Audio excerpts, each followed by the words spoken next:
Buen día, alumnos. El día de hoy vamos a tratar sobre compuestos inorgánicos y su importancia en la vida. La clase pasada nos encargamos sobre los compuestos orgánicos, que como vimos eran los glúcidos, los lípidos, los ácidos nucleicos y las proteínas. Bien, en esta oportunidad los principales compuestos inorgánicos son el agua, las sales inorgánicas, el oxígeno y el anhídrido carbónico. Empezaremos con las características del agua. Vean bien, el agua es un líquido esencial, es una sustancia indispensable para la vida tanto animal como vegetal. Las 3/4 partes de la Tierra están conformadas por el agua, cuya fórmula química es H2O. Sin la existencia del agua en la Tierra, sería imposible cualquier forma de vida animal o vegetal. Muy bien. Algunas características del agua son: es una biomolécula inorgánica binaria. ¿Por qué digo binaria? Porque está conformado por dos elementos, hidrógeno y oxígeno. En este caso, 2 átomos de hidrógeno y 1 de oxígeno. Proporciona el medio acuoso donde se producen las reacciones químicas. ¿A qué me refiero con el medio acuoso? Dentro de los animales, el agua es indispensable. Si ustedes ven, una célula contiene un 80% de agua, además de sustancias inorgánicas y orgánicas. En el citoplasma, donde se desarrollan una serie de reacciones químicas, es indispensable este líquido elemental.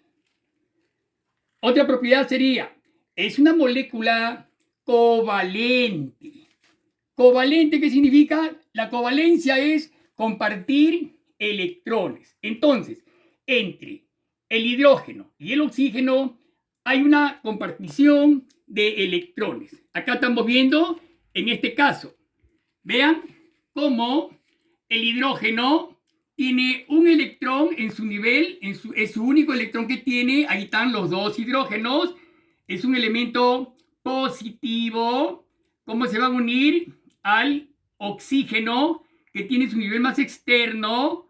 6 electrones, vean. Entonces, el resultado de la unión covalente del hidrógeno y el oxígeno sería acá. Miren cómo el electrón del hidrógeno con el del oxígeno se enlazan. Comparten ambos. Es un enlace covalente, compartición de electrones. Igualmente con el otro hidrógeno, igualmente. Y se forman, miren esto, ¿no? Esto aparecen dos orejitas, ¿no? Que representa a los dos átomos de hidrógeno y al átomo de oxígeno. Vean su nivel más externo del oxígeno, ¿no? Una sustancia, un compuesto siempre tiende a que su nivel más externo cumpla la ley del octeto, o sea, los 8 electrones. Si contamos 1, 2, 3, 4, 5, 6, 7, 8. Entonces, es una sustancia estable, fuerte, enlace covalente es el agua. Su fórmula química H2O. ¿Ok? Muy bien. Luego decimos que la molécula de agua es covalente, fuerte y estable. Es bipolar y asimétrica.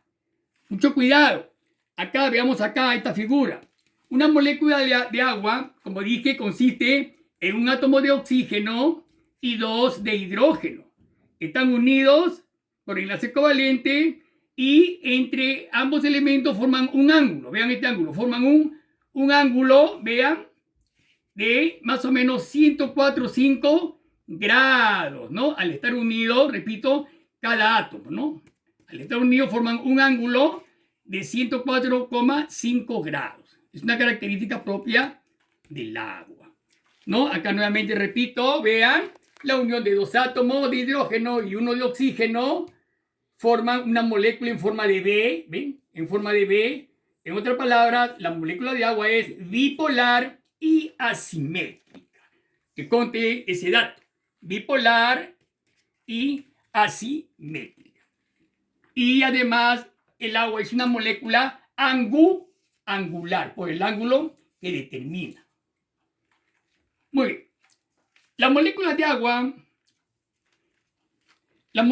agua por muchos años fue considerada un elemento. Ustedes saben que no es así, es una sustancia. Hubieron 3 grandes científicos que hicieron un estudio profundo sobre el agua, ¿no?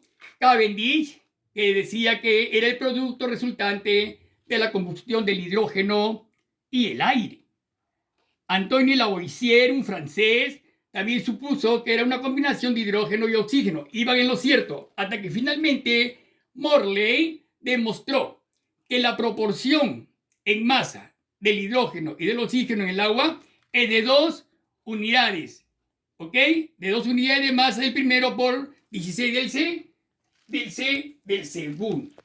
Y eso lo vemos claramente en la proporción del hidrógeno. H2 es igual a 2 sobre el oxígeno sobre 1, ¿no?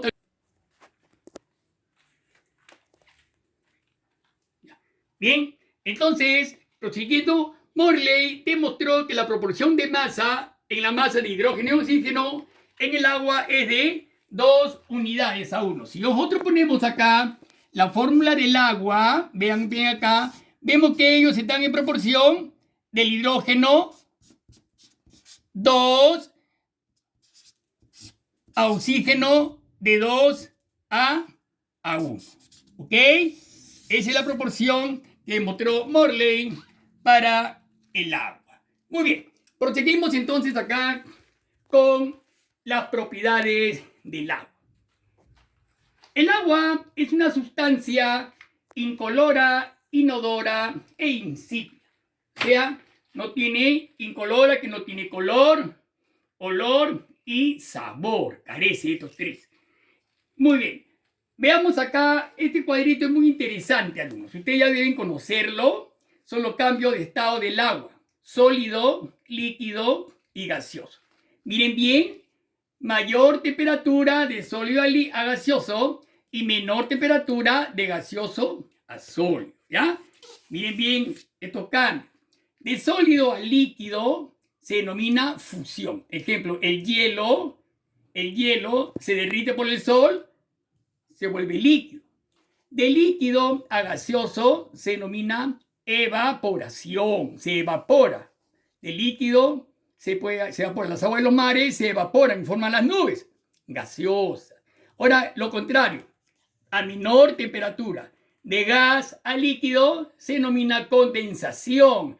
Las nubes, los gases caen en forma de lluvia, o sea, de gas a líquido, condensación.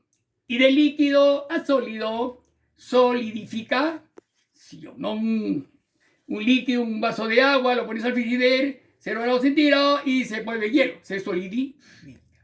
Ahora, si el paso es del sólido a gaseoso, sin pasar por el estado líquido, se denomina sublimación directa, ¿no? Por ejemplo, en una cucharita ponen una bolita de naftalina, ¿no? Esas bolitas blancas, ¿no? La naftalina, y la ponen a ebullición y van a ver cómo la naftalina de sólido va a pasar directamente al estado gaseoso, sin pasar por el estado líquido, ¿no? Es un claro ejemplo de sólido a gaseoso, sublimación directa se llama.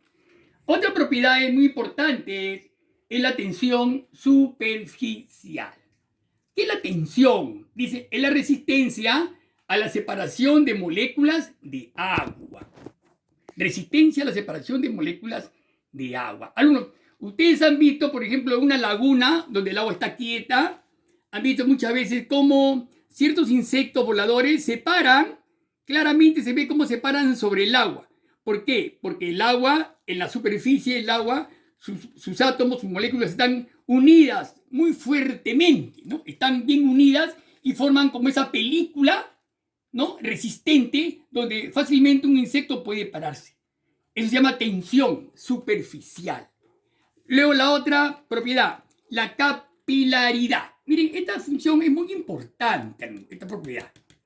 Ustedes han visto como cuando nosotros echamos agua a una planta, ese líquido que le echamos, las sustancias inorgánicas del terreno se van a disolver en el agua, la cual va a subir por las raíces, ¿no? Los pelos absorbentes suben por los pelos absorbentes hacia el tallo y van a ir bien pegados, todo el agua, ese líquido va a ir adherido a las raíces y llega hasta las hojas donde se va a producir la fotosíntesis, pues usted ya conoce, ¿no?